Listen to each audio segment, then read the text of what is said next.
The holidays are fast approaching, and many of us are gearing up, spending these final few months of the year surrounded by family and friends. And whilst we all might enjoy eating poorly cooked turkey around now, a question remains. What would Samus's Thanksgiving table look like? What do we know about this enigmatic bounty hunter's family? Today we look at Samus's family tree top to bottom, and trust me, it's very, very weird.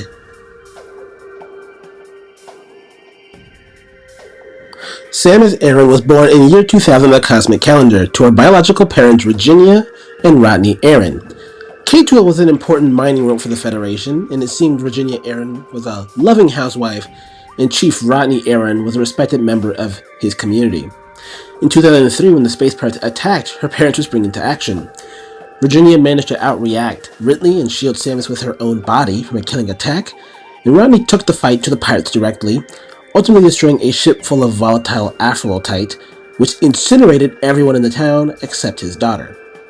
With the deaths of her parents, a young Samus would gain 3 new parents in the form of her Chozo caretakers. There was Old Bird, the gentler parent who Samus seemed closest to as a child. There was Grey Voice, the Chozo from whom Samus gained her Thoha Chozo DNA. He was more of the tough love kind of parent, and unbeknownst to the young Samus, she had a second Chozo genetic donor, the Makin Chozo leader known as Ravenbeak, who gave his Makin Chozo DNA to her. Grey Voice would go on to sacrifice himself to allow Samus and the other Chozo of the planet to escape in his clash with Ridley. Ravenbeak would perish at Samus' hand after his failed bid to clone Samus in order to take control of the galaxy, and the final fate of Old Bird is unknown. Samus' 6th and final parental figure was Adam Malkovich, a high-ranking military leader within the Federation Army. It is the army Samus would join after losing Zebes. They shared a respect for one another, with Samus looking up to Adam as a father and mentor. However, her dislike for authority caused her to leave the army life behind and become an independent bounty hunter. Adam Malkovich would lose his life in a bid to destroy the Metroids of the battleship, with an AI copy of his consciousness now acting as Samus's assistant. Despite the fact that of her 6 parents, not a single one of them was known to have produced any other children, however, this doesn't mean that Samus did not have siblings of a sort. The first of whom was Dark Samus. Dark Samus was created when the dying Metroid Prime, in a last-ditch effort, tore the dark suit off of Samus Aran and fused with it, taking her DNA, and with it gained a boost to intelligence, and her appearance became more humanoid. Dark Samus and Samus went from not thinking too much of each other to begrudgingly respecting each other as the course of Metroid Prime 2 unfolded. However, after nearly dying, Dark Samus would thirst to carve a name for herself, so she took control of the space pirates and made a cult of sorts centered around herself, in a bid to take on the Federation, with her ultimate ambition being to turn Samus into another Dark Samus. However, her plan would fail, and unless Prime 4 changes something, then Dark Samus' end would be a painful death on Planet Phase. Samus Aran wouldn't get any additional siblings until the events of Metroid Fusion, in which an X-parasite bonds with the remains of her power suit, spawning a grotesque monster possessing her intelligence, memories, and powers known as the SAX.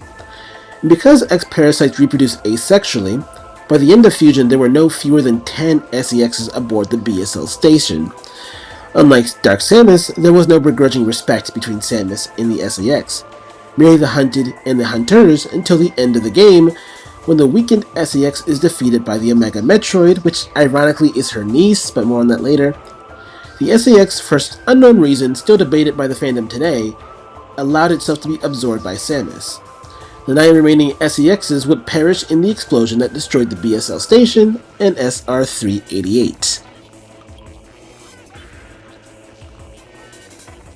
While Samus had no biological children, in the year 2067, in her first mission to SR-388, Samus would come into possession of an infant Metroid known as Baby, and the Metroid would immediately imprint on Samus, thinking of Samus as her mother.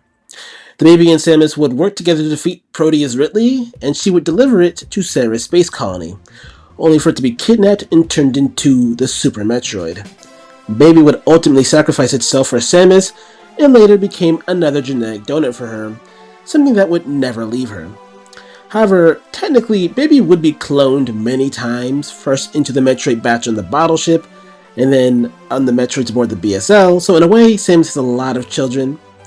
This means that technically the Metroid children spawned by the Metroid Prime, who would become Dark Samus, were Samus' nieces and nephews in a way. Don't worry, Samus did have an actual sentient child of sorts. During the events of Samus and Joey, Samus would come across a boy that probably reminded her of herself. A boy with no parents, on a planet being attacked by pirates, and a dream to go to space.